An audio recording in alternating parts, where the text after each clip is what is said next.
So the 3-1 looks a comfortable scoreline, but does it tell the whole story? No, it was a hard game. They had good opportunities, and their striker was a good threat today in behind with the second ball. So we had to adapt to that, and but we came out there on top, and that's what we do. Also, as well, did you have to overcome that adversity, but also the fact they've done well here previously? Yeah, away when they've played away here at Old Trafford, they've got a few wins, and it's been a bit difficult. And but the opposite side, when we played them away, we comfortably beat them. But they were good here, but we came out on top. Terrific form yourself right now. The goals are flying in. I think that's 4 in 3. What do you put that down to? I just keep focused really, and I knew my goals will come, and I've just kept my head down and just taken my opportunities. Yeah, I like to do it often. As you can see, I did it a lot last season, and I'm doing it a bit now. But you got to mix your game up because the defenders will soon catch you out. But it's a good trait I have. Good news is the Premier League have confirmed it's definitely your goal, the second one. Yeah. With any doubt in your mind? Nah, he was a good shot. He was going on target, but a bit of deflection. The favour came to me today, and I'm happy with both of my goals. Is it also a reflection of your own development as well? More starts than ever in the Premier League this season. You're really getting consistency in appearances and goals. Yeah, I'm happy that I'm playing a lot. Obviously, Ollie trusts me, and that's what I like to see. And I do my best on the pitch, and I try and help my teammates, and it's showing out there on the pitch. Now that makes the gap to Manchester City 8 points. What do you make of that? You can never have any doubt, but they might slip up. You just got to keep concentrating, and we've got to concentrate on our games to win the games, and whatever happens, happens.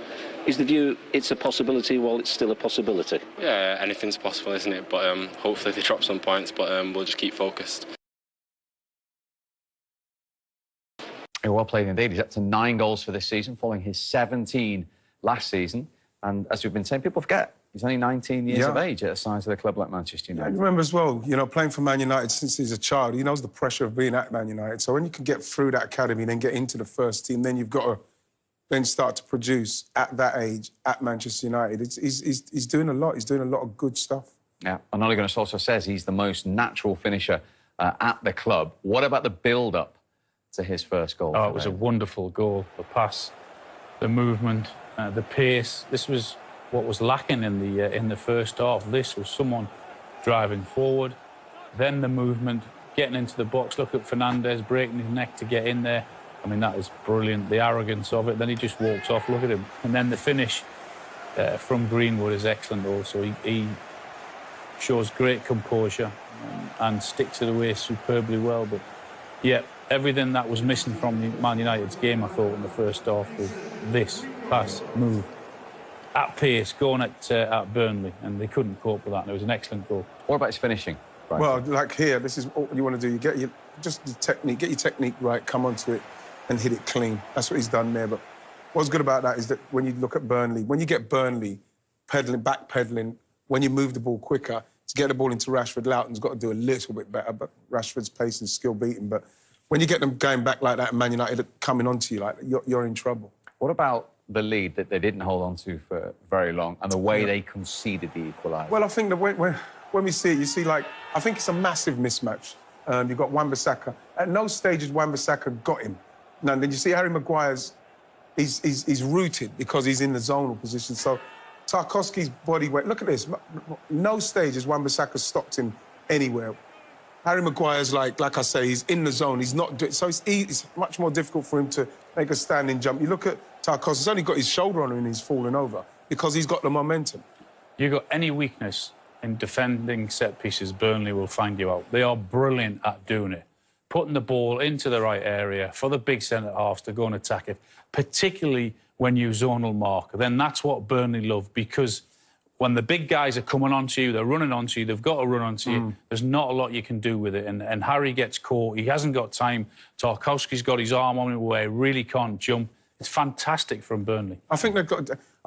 They should have switched that for me. I feel Harry Maguire should be with him because they've got the same kind of height, body strength. I don't think he gets past him as easy as he gets past Wan-Bissaka there. Because when you look at Wan-Bissaka, he just can't...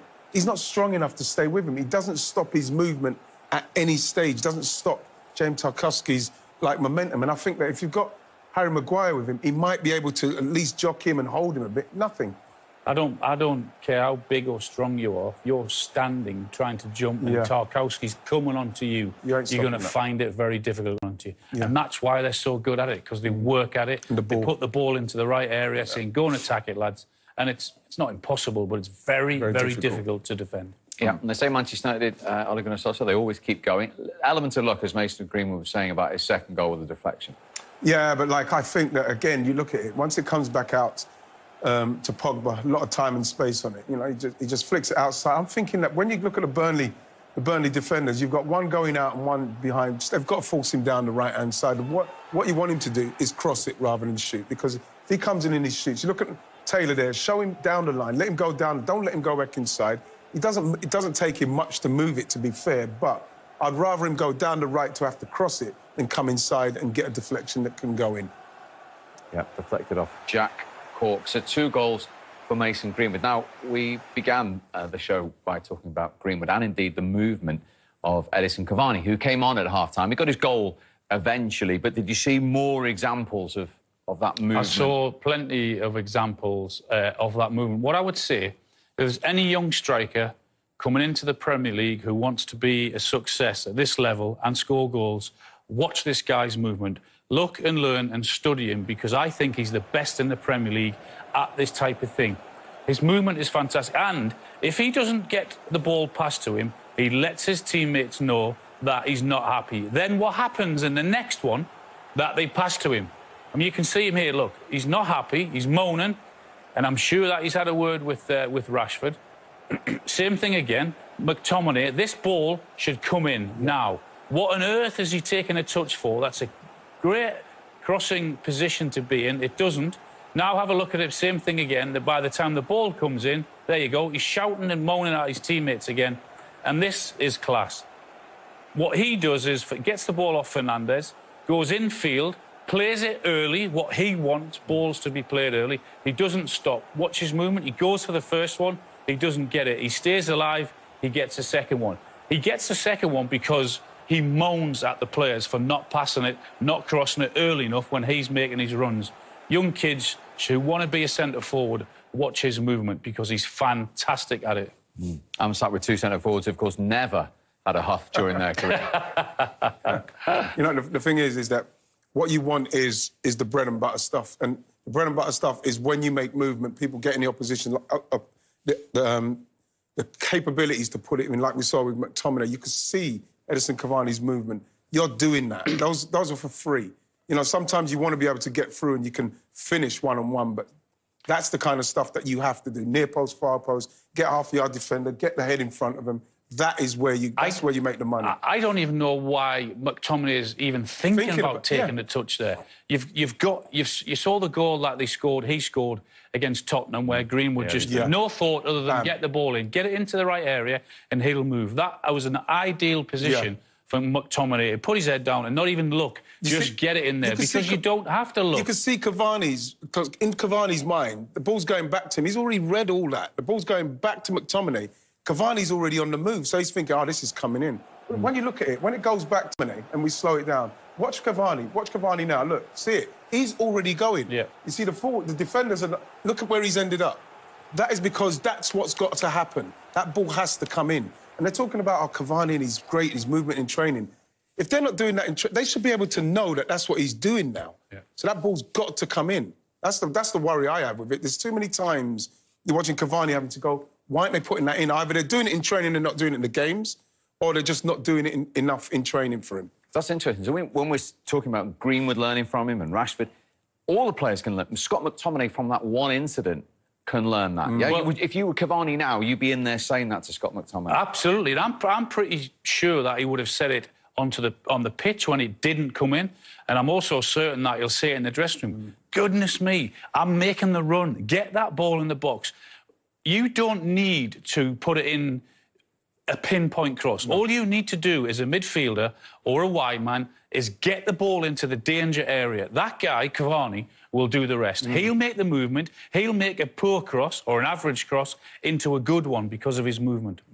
And when we talk about transfer windows and all the rest of it, how brilliant would it be if they were able to convince him, Cavani, to have another season in the Premier League with United? Well, when you look at what United are doing now, second to City, and people could say, I feel that United have still got another level in respects of where they can go. When you look at where they are now, you know, if you could get him to stay and then they maybe add another one, maybe a number 6, you know, not trying to get players to United, but someone like a Basuma, as well as someone like a Pogba or next to McTominay. Number 6, I don't know, Jadon Sancho, because they've got to get their right-hand side working, Man United, to the same capabilities of the left-hand side.